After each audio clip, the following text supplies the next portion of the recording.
Σεμπά, Ντελαμπέγια, τη φέρνει μπροστά, κάνει το γύρισμα.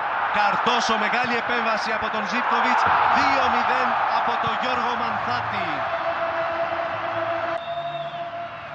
Έστησε την εξαιρετική συνεργασία στην αρχή της φάσης με τον Φορτούνι ο Γιώργος Μανθάτης για να φτάσει στο πρώτο του γκολ στη Super League.